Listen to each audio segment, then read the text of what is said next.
Hi guys, welcome back to the channel. तो आज की इस वीडियो में हम लोग देखेंगे कार्बोहाइड्रेट्स टॉपिक को। कार्बोहाइड्रेट्स बेसिकली होते क्या हैं। सबसे पहले कार्बोहाइड्रेट्स होते हैं हमारे हाइड्रेट्स ऑफ कार्बन। कार्बन के जो हाइड्रेट्स होते हैं उसको हम लोग जो है कार्बोहाइड्रेट्स कहते हैं। अब कार्बोहाइड्रेट्स के अंदर जो हाइड्रोजन और ऑक्सीजन का रेशो होता है वो 2:1 का होता है कॉम्पोजिशन के हिसाब से। अगर हम लोग 4.2 किलो कैलोरी एनर्जी, जो हमारा कार्बोहाइड्रेट है हमें 4.2 किलो कैलोरी एनर्जी देता है पर ग्राम ऑक्सीडेशन पर।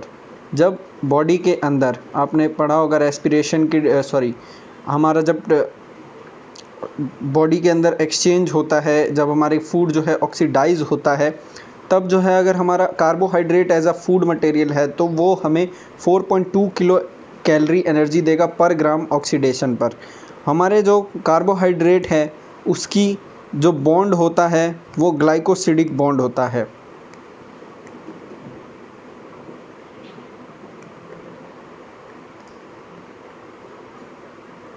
जो हमारे कार्बोहाइड्रेट्स हैं उनको हम लोग एक और नाम से जानते हैं जिनका नाम हो जो इसे कहते हैं सैकराइड्स। सैकराइड्स जो हैं कार्बोहाइड्रेट्स को ही कहा जाता है। अब जो हम अपने कार्बोहाइड्रेट्स की क्लासिफिकेशन को देख रहे हैं, कार्बोहाइड्रेट्स जो होते हैं हमारे बेसिकली हम सैकराइड्स भी कहते हैं कार्बोहाइड्रेट्स को। तो सैकराइड्स जो होते हैं हमारे 4 टाइप के होते हैं। पहला है मोनोसैकराइड्स, सेकंड होता है हमारा ओलिगोसैकराइड्स, थर्ड जो है हमारा होता है पॉलीसैकराइड्स। तो दोस्तों ये जो है हमारे 3 तरीके के सैकराइड्स होते हैं यानी कार्बोहाइड्रेट्स होते हैं। अब जो पॉलीसैकराइड्स हैं वो आगे और 2 टाइप के होते हैं। एक उसको कहते हैं होमोपॉलीसैकराइड, एक होता है हमारा हीट्रोपॉलीसैकराइड। तो मैं हीट्रो लिख देता हूँ, आप लोग पॉलीसैकराइड लिख लीजिएगा। तो अब हम लोग बात करेंगे मोनोसैकराइड की सबसे पहले। So let's start with the monosaccharide. दोस्तों मैंने यहाँ पर जो है आपके लिए पहले से ही लिख के रखा है मोनोसैकराइड के बारे में। तो जो मोनोसैकराइड होते हैं वो हमारे बेसिक यूनिट होते हैं कार्बोहाइड्रेट्स के। ये मोनोसैकराइड जो होते हैं टेस्ट में स्वीट होते हैं यानी मीठे होते हैं। मोनोसैकराइड का जो जनरल फार्मूला होता है वो CnH2nOn होता है। कार्बन जो होते हैं हमारे मोनोसैकराइड के अंदर वो 3 से लेके 7 तक कुछ भी हो सकते हैं। अब मोनोसैकराइड्स के जो है हमने यहाँ पे कुछ एग्जांपल्स जो है मैंने यहाँ पर लिख रखे हैं। Triose, Tedros. जो मिनिमम हमारा कोई भी मोनोसैकराइड होगा वो 3 कार्बन का बना होगा। तो 3 कार्बन से जो हमारा सबसे पहला बनता है वो है ट्राईओस। अब ट्राईओस यहाँ पर जो है हम नेम लिख रहे हैं, यहाँ जो है हम उसके कार्बन 1 पे देखेंगे क्या लगा है, कार्बन 2 पर देखेंगे क्या लगा है। तो ट्राईओस का जो फॉर्मूला है वो यहाँ पर लिखा है C3H6O3। ये जो है हम इसे ग्लिसरी एल्डिहाइड भी कहते हैं। ये एक बहुत ही इम्पॉर्टेंट इंटरमीडिएट है। कब के फोटोसिंथेसिस के ड्यूरिंग जब प्रोसेस होता है प्लांट्स के अंदर, तो जो है ये एक बहुत ही इम्पॉर्टेंट इंटरमीडिएट प्रोडक्ट निकलता है जिसे हम लोग ट्रायोस कहते हैं। सेकंड है हमारा टेट्रोस जो कि 4 कार्बन से मिलकर बना होता है। ये जो है हमारा एरिथ्रोस होता है और एक एरिथ्रोलोस होता है। एरिथ्रोस जो है वो हमारा एंटी कैंसर एजेंट होता है और इसे जो हम लोग एंथोसाइनिन बनाने में भी मदद लेते हैं। एरिथ्रोलोज जो है हमारा वो सनलेस टैनिंग एजेंट की तरह काम करता है। जो सनस्क्रीन आप लोग लगाते होंगे तो उसमें जो है ये चीज़ मिलती है। अभी और भी हैं इसके। थर्ड जो है हमारा है पेंटोस। पेंटोस जो है उसके अंदर 5 कार्बन होंगे। पेंटोस के जो है काफ़ी एग्जाम्पल हैं, जैसे कि राइबोस जिसे हम RNA शुगर कहते हैं, डीऑक्सीराइबो जिसे हम DNA शुगर कहते हैं, एनेबिनोस हो गया, जाइलोस हो गया। ये जो हैं हमारे पैक्टिन और हेमिसिलोस बनाने के काम आते हैं, पैक्टिन और हेमिसिलोस। उसके बाद जो है हमारे अगर कार्बन C2 की बात करें तो उस पर जो है राइबोल्यूस होता है और जाइल्यूस होता है। फोर्थ, जब हमारे अंदर जो हमारा कार्बन है वो 6 होगा, 6 कार्बन एटम्स होंगे, तब जो है ग्लूकोज बनेगा। ग्लूकोज आप जानते हैं उसका फॉर्मूला C6H12O6 होता है। ब्लड शुगर होगी, ग्रेप शुगर होगी, गैलेक्टोस होगी, म्यूकोइड शुगर होगी, और जो हमारा कीटोन ग्रुप है उसमें हमारा फ्रुक्टोस होगा, फ्रूट शुगर होगा, लेव्युलोस होगा। स्वीटेस्ट नेचुरल शुगर जो है, नेचुरल शुगर यहाँ पे आप ध्यान रखिए, ये जो है मैं नेचुरल शुगर की बात कर रहा हूँ, सबसे मीठा नेचुरल शुगर जो होता है हमारा फ्रक्टोस होता है। ग्लूकोज जो है हमारे गाइस ब्लड शुगर में भी देखने को मिलता है। ग्रेप, जो हम लोग ग्रेप्स खाते हैं उसके अंदर भी जो है ग्लूकोज ही देखने को मिलता है। हनी जो है इसका सबसे रिचेस्ट सोर्स है फ्रक्टोस का। अब जो है फिफ्थ हमारा हेप्टोस है। हेप्ट का मतलब आप जानते हैं यानी 7 कार्बन एटम्स, इससे हमारा है सीडो हेप्टोस, सीडो हेप्ट्यूलोस। तो ये जो थी हमारी एक सिंपल सी जो थी टेबल थी जिसके अंदर हमने डिफरेंट मोनोसेक्राइड्स के बारे में बात की। अब जो है मोनोसेक्राइड का जो ये हमने फोर्थ पार्ट पढ़ा है दैट इज हेक्सोस। हेक्सोस में से हम ग्लूकोज का, फ्रक्टोज का और एक राइबोस का, हम जो है इन 3 के स्ट्रक्चर देखने वाले हैं। तो आइए नेक्स्ट पेज पे मैंने आपके लिए पहले ही स्ट्रक्चर बना के रखे हैं। तो जैसा कि आप जो है स्ट्रक्चर देख पा रहे होंगे, स्ट्रक्चर ऑफ हेक्सोस। हेक्सोस के अंदर जो है ये 3 स्ट्रक्चर आते हैं, that is first is glucose, second is ribose and जो हमारा थर्ड है वो है हमारा फ्रक्टोस। तो मैं सबसे पहले आपको जो है ग्लूकोज और जो है राइबोस पढ़ाता हूँ। ग्लूकोज का जो ये वाला स्ट्रक्चर है गाइज, ये वाला स्ट्रक्चर जो है ये कभी भी नहीं पूछा जाता, बट ये समझाने के लिए मैंने बस आपको बना रखा है। जो आपकी NCERT है उसमें जो है आपको ये वाला स्ट्रक्चर देखने को मिलेगा। तो इस स्ट्रक्चर में आप देख पा रहे होंगे कि यहाँ पर जो है 6 कार्बन एटम्स है, 1 2 3 4 5 6। यहाँ पर कितने हैं? 6 कार्बन एटम हैं। 6 कार्बन में से यहाँ पर जो है CH2OH ग्रुप जुड़ा है, यहाँ पर ऑक्सीजन ग्रुप जुड़ा है, यहाँ पर जो है OH जुड़ा है, OH जुड़ा है, OH जुड़ा है, OH जुड़ा है। तो आपको जो है स्ट्रक्चर को तो एज इट इज़ याद रखना पड़ेगा। अब इस स्ट्रक्चर में जो है गाइज, यहाँ पर जो है आप देख पा रहे होंगे जो कार्बन है ये 6 है। गाइज ये जो बॉन्ड बना है इस carbon of first and carbon of fifth, उसे हम लोग कहते हैं हेमी एसिटाइल बॉन्ड। अब जो है सेकंड के ऊपर हम बात करते हैं दैट इज़ राइबोस। राइबोस को जो है हम लोग पेंटोस शुगर भी कहते हैं क्योंकि ये 5 कार्बन एटम से मिलकर बनी होती है। इस रिंग को जो है हम लोग पेंटागनल फ्यूरेनोस रिंग नाम देते हैं। इस पे जो है क्वेश्चन आता है। अब इसका जो स्ट्रक्चर है, स्ट्रक्चर आपको एज इट इज़ याद रखना पड़ेगा। आपसे ये क्वेश्चन पूछा जा सकता है कि कितने कार्बन होते हैं और कितने ऑक्सीजन होता है। तो यहाँ पे 4 कार्बन एटम होते हैं और 1 ऑक्सीजन एटम होता है। ये आपको ऑक्सीजन एटम दिख रहा होगा। इसके अंदर भी जो है हमारे पास 5 कार्बन एटम होते हैं और 1 ऑक्सीजन एटम होता है। मैं यहाँ पे लिख देता हूँ 5 कार्बन एंड 1 ऑक्सीजन एटम। आपको इन चीज़ों पे क्वेश्चन पूछ लिया जाता है जनरली। अब जो हम लोग एक लास्ट फ्रक्टोस के बारे में जानकारी ले लेते हैं। तो फ्रक्टोस जो है मैंने आपको पहले ही बताया था, नेचुरल स्वीटेस्ट शुगर है जो कि नेचुरली ऑब्टेन्ड होता है और इसका रिच सोर्स है हनी। इसके अंदर भी जो है हमारे पास पेंटोस शुगर है, आप देख सकते हैं 5 से मिलकर बना हुआ है। 4 कार्बन एंड 1 ऑक्सीजन एटम इसके अंदर होता है।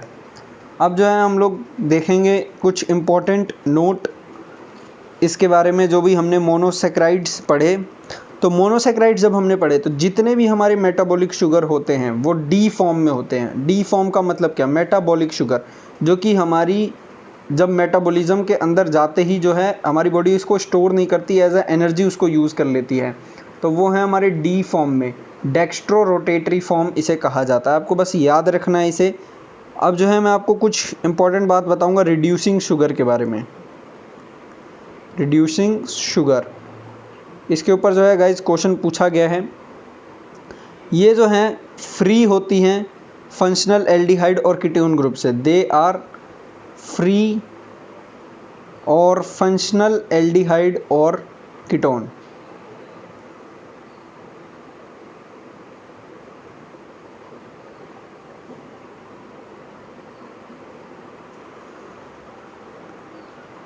अब मैं इसका आपको एक एग्जांपल देता हूँ। जैसे Cu2+ होता है, इसे हम लोग क्यूप्रिक आयन कहते हैं। This is called cupric ion. और इसका जो कलर होता है किसके अंदर, ये बात आपको याद रखनी है, इन बेनेडिक्ट सॉल्यूशन। बेनेडिक्ट करके एक सॉल्यूशन आता है, उसके अंदर जो हमारा क्यूप्रिक आयन है उसका कलर जो होता है वो ब्लू होता है। लेकिन जब हम इसको कन्वर्ट करते हैं, यानी जब इसका रिडक्शन करते हैं हम लोग, जब इसका रिडक्शन होता है तो रिडक्शन के वक्त क्या होता है, Cu+ में ये कन्वर्ट हो जाता है, तो तब हम इसे Q+ आयंस कहते हैं। आपने जो है इनऑर्गेनिक केमिस्ट्री में पढ़ा होगा या फिर आप आगे चल के पढ़ेंगे, तो फिर इसका जो बेनेडिक्ट सॉल्यूशन है उसी के अंदर जो इसका कलर है वो रेड कलर का हो जाता है। तो यही बताया जा रहा है आपको। और इसका जो है एक इम्पॉर्टेंट यूज़ क्या है, ये यूज़ होता है to detect glucose in urine, use to detect glucose in urine. वैसे जनरली जो हमारा यूरिन होता है उसके अंदर ग्लूकोज नहीं मिलता और बहुत ही कम मात्रा में मिलता है, बट अगर जब किसी को डायबिटीज़ होती है या फिर यूरिन टेस्ट कराते हैं तब हमें पता लगता है इससे। तो अब हम लोग जो है नेक्स्ट टॉपिक जो अपना देखेंगे वो है ओलिगोसैकेराइड्स। ओलिगोसैकेराइड्स जैसा कि आप जानते हैं जो है नेक्स्ट टॉपिक है। ओलिगोसैकेराइड्स भी जो है ज़्यादातर जो है इसमें हम लोग ओलिगोसैकेराइड्स के एग्जाम्पल ही देखेंगे ओलिगोसैकेराइड्स के टॉपिक के अंदर। तो सबसे पहले नेम ऑफ सैकेराइड, हमारा जो फर्स्ट सैकेराइड है और उसके अंदर जो है मोनोसैकेराइड। जैसा कि आपको पता है कोई भी बड़ा जैसे कि बॉन्ड होता है या फिर यूनिट होती है तो वो छोटी छोटी यूनिट से बना होता है। मैंने आपको बताया था जो कार्बोहाइड्रेट्स है उसकी बेसिक यूनिट मोनोसैकेराइड होती है। तो दो मोनोसैकेराइड को मिलाकर जो है हमारे ओलिगोसैकेराइड बनते हैं। दो कह लीजिए या फिर कई बार 9 10 तक चले जाते हैं, 2 से लेकर 9 तक। मैं यहाँ पर लिख ही देता हूँ, 2 to 9 मोनोसैकेराइड्स जो हैं वो प्रेजेंट होते हैं एक ओलिगोसैकेराइड के अंदर। आप इस पॉइंट को भी जो है नोट कर लीजिएगा। अब जो है हम सबसे पहले स्टार्ट करते हैं फर्स्ट से, माल्टोस या फिर जैसे हम माल्ट शुगर कहते हैं। माल्टोस जो होता है उसके अंदर एक अल्फ़ा ग्लूकोज होता है और दूसरा भी एक अल्फ़ा ग्लूकोज होता है, यानी दो 1 अल्फ़ा ग्लूकोज मिलकर जो है हमारी बनाते हैं माल्टोस या फिर माल्ट शुगर को। इसके अंदर जो बॉन्ड प्रेजेंट होते हैं वो अल्फ़ा 1,4 ग्लाइकोसिडिक बॉन्ड जो है प्रेजेंट होता है। इसका जो फॉर्मेशन होता है वो कैसे होता है, फॉर्म्ड ड्यूरिंग स्टार्च डाइजेशन। जब किसी ऑर्गेनिज्म की बॉडी के अंदर स्टार्च का डाइजेशन होता है तब जो है हमारा फॉर्मेशन होता है माल्टोस का यानी माल्ट शुगर का। उसके बाद हम देखते हैं ट्राइकेलोस, ये जो है नॉन रिड्यूसिंग होती है। दो अल्फ़ा ग्लूकोज को मिलाकर जो है हमारा ट्राइकेलोस बनता है। टाइप ऑफ बॉन्ड कौन सा होता है, इसके अंदर जो बॉन्ड होता है वो अल्फ़ा 1 बॉन्ड। फॉर्मेशन क्या होती है, ये हमें देखने को मिलता है हीमोलिम्फ के अंदर, found in haemolymph. Colourless blood of arthropoda, जो आर्थ्रोपोडा का ब्लड होता है वो कलरलेस होता है और उसे जो है हम लोग हीमोलिम्फ कहते हैं, आर्थ्रोपोडा मेंबर्स के ब्लड को। उसके अंदर से जो है हमें ट्राइकेलोस मिलता है। थर्ड जो है हमारा लैक्टोस है जो कि रिड्यूसिंग होता है, रिड्यूस कर देता है बेसिकली। तो ये जो है हमें एक बीटा गैलेक्टोस और एक बीटा फ्रक्टोस को जोड़ने से जो है हमें लैक्टोस नाम की शुगर देखने को मिलती है। इसके अंदर बॉन्ड जो होता है वो बीटा 1 और 4 बॉन्ड होते हैं। बीटा 1 के 4 बॉन्ड होते हैं। कहाँ मिलता है, मेमोरी ग्लैंड्स में हमें देखने को मिलता है। फोर्थ जो है हमारा सुक्रोस है। सुक्रोस जो है हमारा एक बीटा फ्रक्टोस और एक अल्फ़ा ग्लूकोज को मिलाकर बनता है। इसके अंदर बीटा 2 के एक बॉन्ड प्रेजेंट होता है। ये जो है शुगर की फॉर्म में स्टोर्ड होता है शुगर केन के अंदर, और फ्लोएम के अंदर जो है प्रेजेंट होता है प्लांट के। तो मैंने जो है आपको ओलिगोसैकेराइड्स जो है पूरा समझा दिया है। अब जो है नेक्स्ट टॉपिक जो है हम स्वीटनेस इंडेक्स के बारे में पढ़ेंगे। स्वीटनेस इंडेक्स क्या होती है, स्वीटनेस इंडेक्स आप लोग समझ सकते हैं स्केल ऑफ स्वीटनेस। किसी भी चीज़ को मापने के लिए, अब कितना मीठा है उसको नापने के लिए हमारे पास कुछ ना कुछ चीज़ होनी चाहिए। तो मैं आपको जो है नंबर्स के बेसिस पे जो लैक्टोस होता है, जो अभी अभी हम पढ़ के आए, लैक्टोस जो होता है और वो हमारा 0.16 की स्ट्रेंथ होती है उसकी स्वीटनेस के हिसाब से। फिर हमारा माल्टोस आता है, माल्टोस की जो स्ट्रेंथ होती है वो हमारी 0.32 होती है। ये सारे के सारे आपको याद होने चाहिए, मैं बेफालतू में नहीं लिख रहा, सब अगर आपको याद, क्योंकि किसी पे भी क्वेश्चन पूछा जा सकता है। ग्लूकोज की जो स्ट्रेंथ होती है वो 0.72 होती है। सुक्रोज की जो स्ट्रेंथ होती है वो 1 होती है। सुक्रोज मैंने अभी अभी बताया आपको, ये हमें शुगर केन प्लांट से मिलता है और उसी सुक्रोज को हम लोग जो है चीनी में कन्वर्ट करते हैं। तो इसीलिए जो है इसकी स्ट्रेंथ ज़्यादा होने की वजह से जो है सुक्रोज का जो डायबिटीज़ से रिलेशन है वो बहुत जल्दी हो जाता है। लैक्टोस जो आप दही में जो जितनी दही मीठी होती है, कई जब दही आप बिल्कुल घर पे बनाते हैं तो वो जो है थोड़ी मीठी होती है, तो उसी को हम लोग कहते हैं लैक्टोस शुगर। अब इसके बाद जो है इससे भी मीठा आता है हमारा फ्रक्टोस। फ्रक्टोस बात करें तो दो तरीके का होता है, एक नेचुरल भी होता है, एक आर्टिफिशियल भी होता है। फ्रक्टोस जो है जो फ्रक्टोस है हमें नेचुरली सबसे मीठा मिलने वाला जो है सब्सटेंस है, नेचुरली स्वीटेस्ट। इससे ज़्यादा स्वीटेस्ट जो है आपको नेचुरली कुछ भी नहीं मिल सकता। इसके अंदर से जो है हमें शुगर देखने को मिलती है, इसकी भी जो स्ट्रेंथ होती है वो 1 ही होती है। अब जो है हम कुछ आर्टिफिशियल की बात करेंगे। ये जितने भी थे हमारे नेचुरल थे। अब जो है हम यहाँ पर नीचे आर्टिफिशियल स्वीटनर्स जो होते हैं उनके बारे में बात करते हैं। आर्टिफिशियल स्वीटनर्स में एस्पार्टेट जो है, एस्पार्टेट आता है हमारा, और उसका जो इंडेक्स है वो 300 है। अब आप इसी से कंसिडर कर सकते हैं कितना ज़्यादा है। उसके बाद आता है हमारा सेखेरिया। सेखेरिया जो है इसके अंदर हमारा 400 से लेके 600 तक का जो है स्वीटनेस स्केल इंडेक्स होता है। उसके बाद जो है हमारा सबसे ज़्यादा जिसके अंदर स्वीटनेस का जो इंडेक्स होता है वो भी आर्टिफिशियल ही है, और वो है ल्यूग ड्यू मेम। ल्यूग ड्यू मेम, इसका जो इंडेक्स है वो पूरे 2.5 लाख है। 2,25,000 से लेकर 2,50,000 तक है। और ये जो है हमारे जैम हो गया, केचप हो गया, इनके अंदर होता है। तो इसीलिए कहा जाता है कि जो किसान जैम आते हैं, चाहे कोई भी ब्रांड का जैम होता है, सबके अंदर जो है आर्टिफिशियल शुगर जो है इस्तेमाल की जाती है, और ये बहुत ही ज़्यादा डेंजरस होती है। क्योंकि अगर आप इसको हद से ज़्यादा खाएंगे, मतलब आप अगर एक दिन में 1 स्पून खा रहे हैं दैट्स ओके, बट ये एक स्लो पॉइजन की तरह जो है काम करती है हमारी बॉडी के अंदर। धीरे धीरे जो है हमारी बॉडी के अंदर शुगर लेवल बढ़ाती है, और हम जो है बहुत सारी बीमारियों से जो है बहुत सारी बीमारियां जो है हमें पकड़ने लग जाती है। अब स्वीटनेस इंडेक्स तक जो है हमारा ओलिगोसेक्राइड्स जो है कंप्लीट हो जाता है।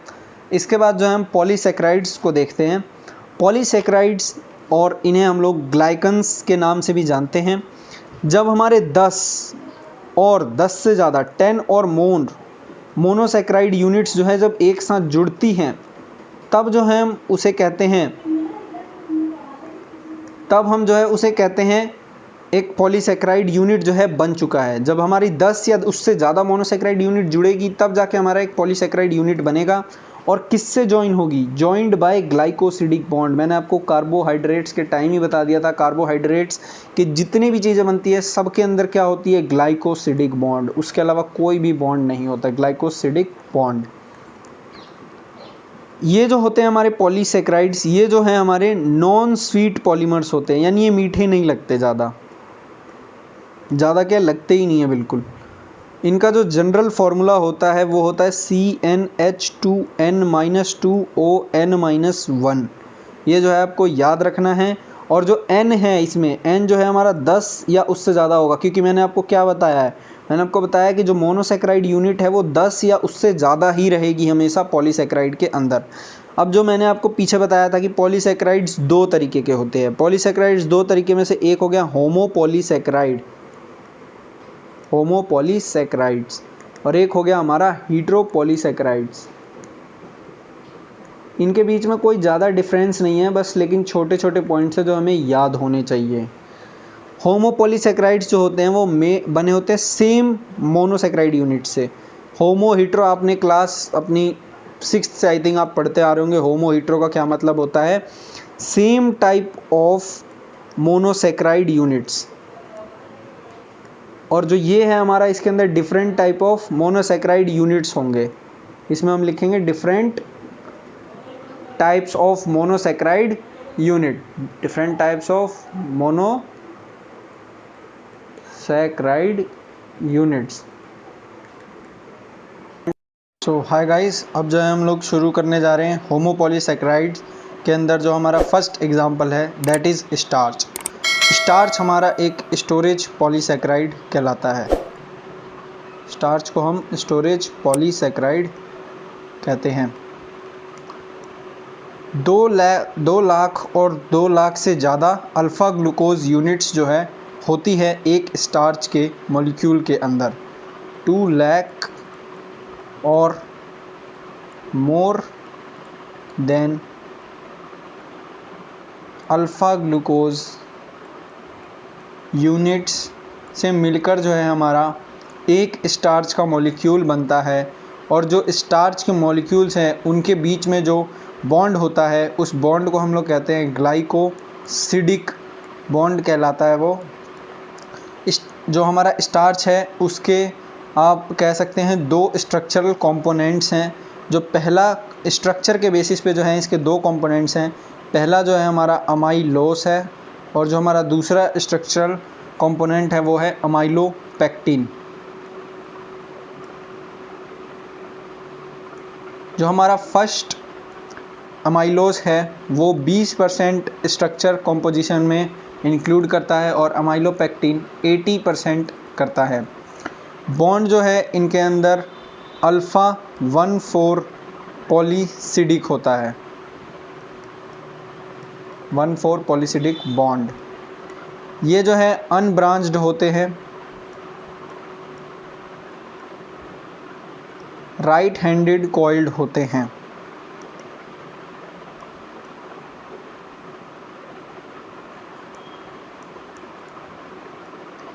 ये जो है हमारे ब्लू कलर जो है इम्पार्ट करते हैं आयोडीन सॉल्यूशन के अंदर।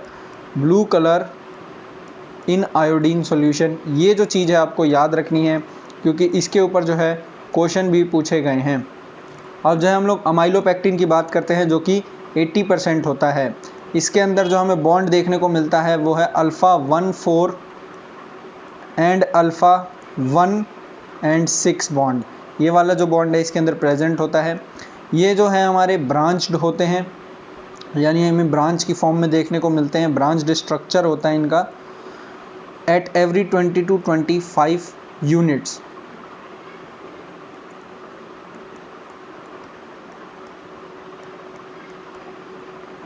तो ये था हमारा कुछ।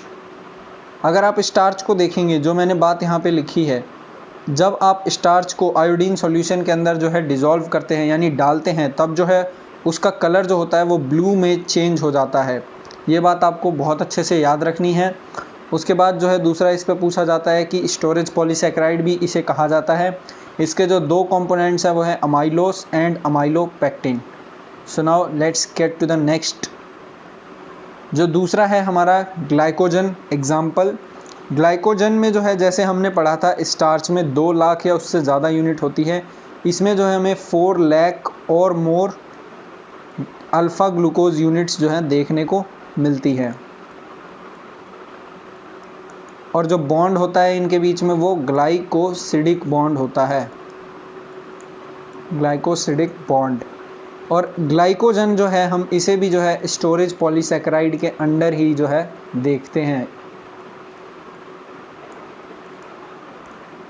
अब जो है हमारा ग्लाइकोजन जो होता है हमारा स्टोर्ड फूड की तरह होता है। रिजर्व किसके अंदर? Stored food in fungi and animals.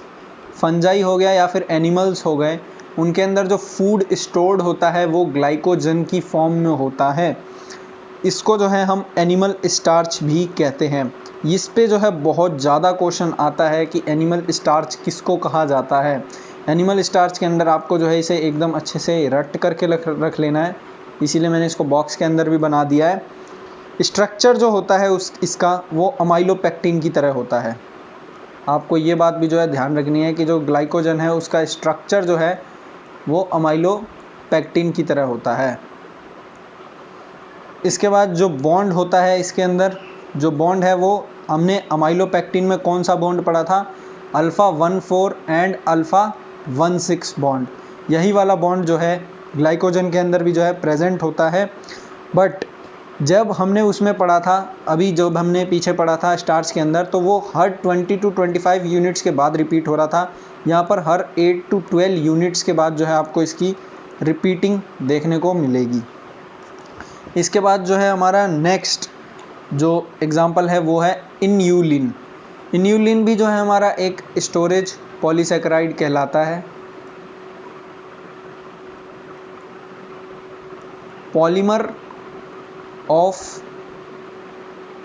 40 beta fructose units, यानी 40 पॉलीमर जो होते हैं, पॉलीमर जो होता है हमारे फ्रक्टोस का, उन 40 बीटा फ्रक्टोस यूनिट से मिलकर जो है हमारा एक इन्यूलिन मॉलिक्यूल जो है बना होता है। ये स्टोर्ड कहाँ कहाँ पर होता है, हमें कहाँ कहाँ पर जो है ये देखने को मिलता है? स्टोर्ड इन रूट्स ऑफ, ये ज़्यादातर जो है रूट्स में देखने को मिलता है। और किसकी रूट्स में? जैसे डहेलिया एक प्लांट है, उसकी रूट में हमें देखने को मिलता है डहेलिया एस्पेरेगस। एस्पेरेगस से हमें ये समझ जाना चाहिए कि ये क्या है, ये एक फंजाई है। चिकोरी, ये जो है 2 एग्जाम्पल हमारे पास हैं। ये जो हमारे इन्यूलिन है, ये हमारी बॉडी जो है मेटाबोलाइज नहीं करती, not metabolised by body.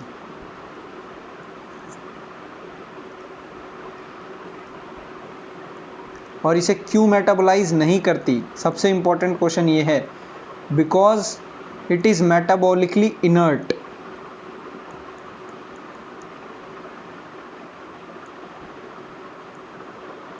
Metabolically inert.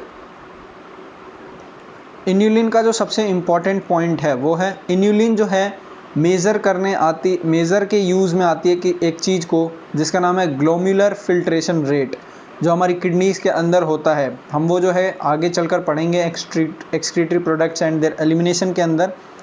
तो जो ग्लोम्युलर फिल्ट्रेशन रेट होता है, उसको जो है मेज़र करने के काम में जो है हमारी इन्यूलिन आती है।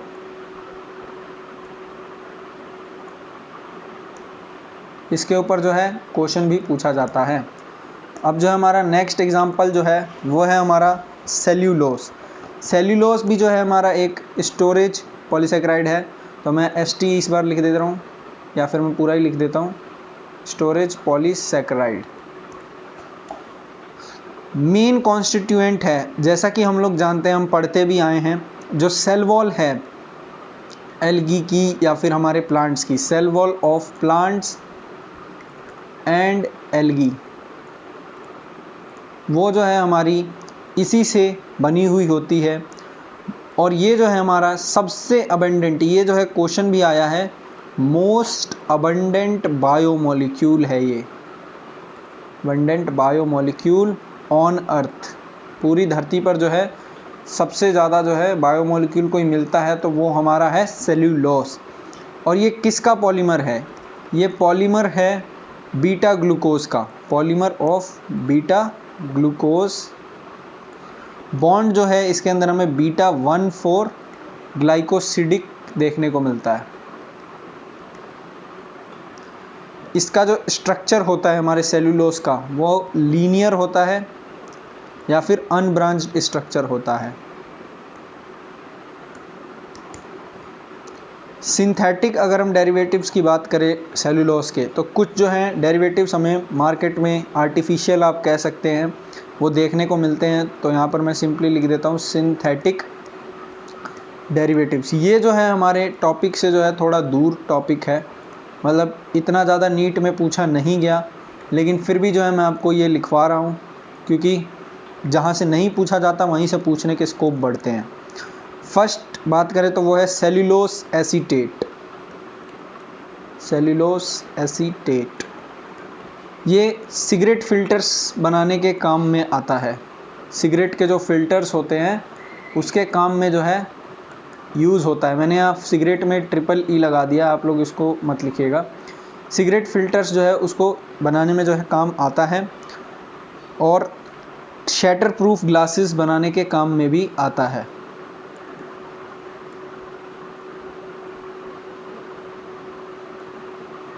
Shatter proof glasses. थर्ड जो इसका इस्तेमाल है वो है नाइट्रोसेल्यूलोस। नाइट्रोसेल्यूलोस करके जो है एक चीज़ होती है मार्केट में, जो कि एक्सप्लोजिव्स बनाने के काम में आती है। बॉम्ब्स वगैरह जो होते हैं उनको बनाने में जो है ये काम में आती है। कार्बोक्सी मिथाइल सेल्यूलोस एक चीज़ है जो कि इमल्सिफाइंग एजेंट की तरह काम में आता है। आपने इमल्सिफिकेशन सुना ही होगा। इमल्सिफिकेशन होता है किसी भी बड़ी चीज़ को, बड़े बड़े मॉलिक्यूल्स को जो है छोटे छोटे मॉलिक्यूल्स में तोड़ने को जो है हम लोग इमल्सिफिकेशन कहते हैं। और यहाँ पर जो है हमारा इमल्सिफिकेशन होता है किसका? इमल्सिफिकेशन होता है आइसक्रीम्स का। किस एंजाइम के थ्रू होता है या फिर किस चीज़ के थ्रू होता है? तो वो है carboxy methyl cellulose. Carboxy methyl cellulose. अब हमने सेल्यूलोस को भी जो है कवर कर लिया है। अब जो है हम नेक्स्ट कवर करने जा रहे हैं काइटिन को। काइटिन जो है ये भी एक स्ट्रक्चरल पॉलीसेकेराइड है। मैंने आपको जो है जो पिछला अभी स्लाइड दिखाया था सेल्यूलोस का, इसमें मैंने आपसे एक गलत चीज़ बता दी थी आप सभी को। छोटी सी मिस्टेक थी, कोई बड़ी सी नहीं है, आप इसे प्लीज़ करेक्ट कर लें। जो ये हमारा स्टोरेज पॉलीसेकेराइड है, ये स्टोरेज पॉलीसेकेराइड ना हो के ये हमारा स्ट्रक्चरल पॉलीसेकेराइड कहलाता है। मैं यहाँ पर रीकरेक्ट कर देता हूँ इसको, स्ट्रक्चरल पॉलीसेकेराइड।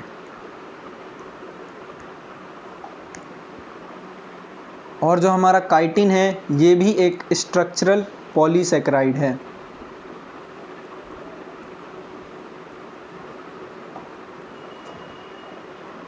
जो हमारा काइटिन है वो सेल वॉल के अंदर देखने को मिलता है।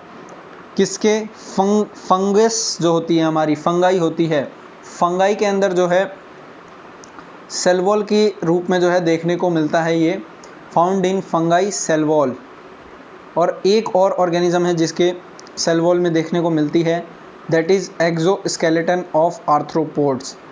एक्सोस्केलेटन जो हमने कॉकरोच पढ़ा था अपने चैप्टर 6 में, उसके अंदर चैप्टर 6 या 5 जो भी है, उसके अंदर जो कॉकरोच था, कॉकरोच के अंदर मैंने बताया था जो उसका एक्सोस्केलेटन होता है वो काइटिन नाम के सब्सटेंस से बना हुआ होता है।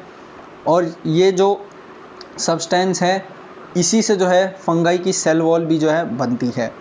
Second most organic compound, organic biomolecule है अर्थ के ऊपर। ये कोई ज़्यादा इम्पोर्टेंट पॉइंट नहीं है, आप चाहें तो इसे नोट करें, बस पता होना चाहिए, कई बार कभी अचानक से क्वेश्चन पूछ दे। Most abundant organic biomolecule on earth.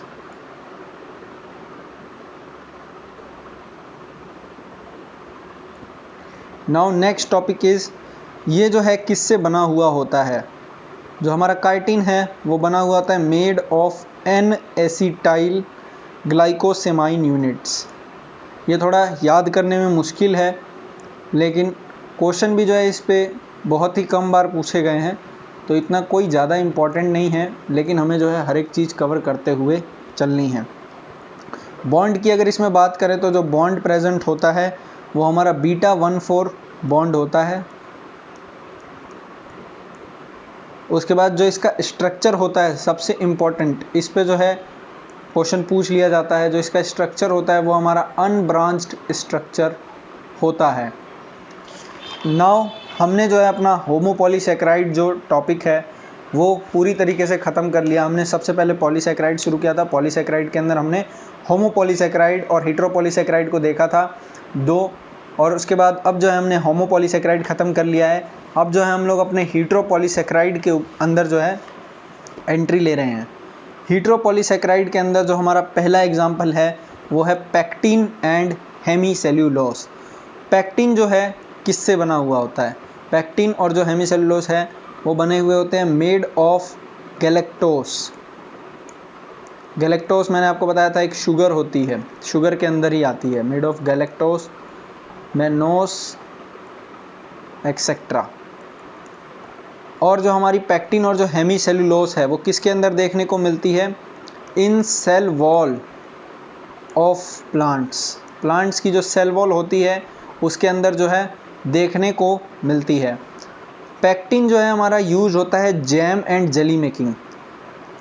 Jam and jelly making किसके अंदर होती है? हमारी पैक्टिन के अंदर होती है, सॉरी पैक्टिन के थ्रू होती है। जो हमारा नेक्स्ट कंपाउंड है, मतलब नेक्स्ट जो हमारा एग्जाम्पल है वो है अगर अगर। अगर अगर का आपने नाम भी सुना होगा। ये जो है हमारा नॉन नाइट्रोजीनस होता है, non nitrogenous sulphated derivatives of sulphates derivatives of galactose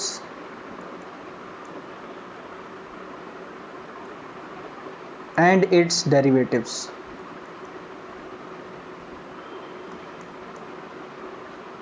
अब जो इस पे क्वेश्चन पूछा जाता है सबसे मेन, जिसे मैं आपको लिए स्टार भी मार्क कर रहा हूँ, ये जो है हमें देखने को मिलता है, ये हमें ऑब्टेन कहाँ से होता है, तो ये ऑब्टेन होता है हमें रेड एल्गी से। और रेड एल्गी में भी अगर स्पेशली मैं आपको एक एग्जांपल दूं तो उसका नाम है जेलिडियम। ये किस चीज़ के अंदर यूज़ होता है? Making of artificial culture media,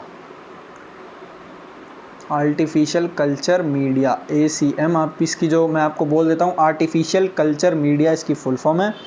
for किसके लिए? और बैक्टीरिया के लिए बनाने में जो है काम आता है। बैक्टीरिया की जब हमें रिफाइनिंग वगैरह करनी होती है तब जो है काम में आता है ये। अब जो हमारा नेक्स्ट एग्जांपल है वो काफ़ी ज़्यादा इम्पॉर्टेंट है, जो कि है म्यूकोपॉलीसैकेराइड। म्यूकोपॉलीसैकेराइड पे बहुत बार क्वेश्चन जो है पूछा गया है, डायरेक्टली पूछ दिया गया है, कभी इनडायरेक्टली पूछ दिया गया है। म्यूकोपॉलीसैकेराइड को जो है हम लोग म्यूसिलेज भी कहते हैं। ये जो है हमारा पेंटोसिस एंड हेक्सोसिस से मिलकर बना होता है। मेनली जो है गैलेक्टोस एंड गैलेक्टोसेमीन जो है प्रेजेंट होता है। ये जो पॉइंट है आपके लिए ज़्यादा ज़रूरत नहीं है, ये जो है सबसे ज़्यादा ज़रूरी है कि made of pentose is and hexoses, ये दो चीज़ों से जो है मिलकर जो है ये बना होता है, पेंटोसिस एंड हेक्सोसिस। सेकेंड पॉइंट इसका जो है, इसको जो है हम कोलोइडल शुगर भी कहते हैं। इसके अंदर जो है हमें कोलोइडल शुगर भी देखने को मिलती है, इसलिए कई बार इसको कोलोइडल शुगर भी कहा जाता है। इसका मेन फंक्शन क्या है? जो हम म्यूकोपॉलीसैकेराइड की बात कर रहे हैं, म्यूकोपॉलीसैकेराइड का जो मेन फंक्शन है, मेन फंक्शन जो है इसका है लुब्रिकेशन का। इस पे जो है बहुत बार क्वेश्चन पूछा गया है, लुब्रिकेशन के लिए जो है ये काम में आता है। अकरेंस क्या क्या है, कहाँ कहाँ पर जो है हमें देखने को मिलता है ये म्यूकोपॉलीसैकेराइड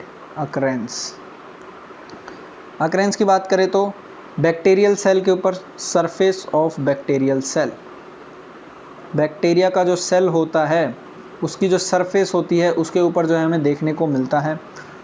एक्वेटिक प्लांट्स के ऊपर देखने को मिलता है,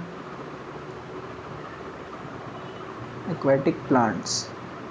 इसके बाद जो है ओकरा, जो भिंडी होती है, भिंडी के अंदर जो है देखने को मिलती है। मैं साइड में भिंडी भी लिख दे रहा हूँ जिससे आपको याद रहे कि ओकरा का मतलब भिंडी होता है। अब जो सीट, जो हमारा हिपेरिन होता है, इसका जो है यूज़ कहाँ कहाँ पर है? हिपेरिन जो है हमारे म्यूकोपॉलीसैकेराइड ही होते हैं। हिपेरिन का यूज़ क्या है? हिपेरिन का यूज़ है नेचुरल एंटीकोएगुलेंट की तरह जो है काम करता है, नेचुरल एंटीकोएगुलेंट।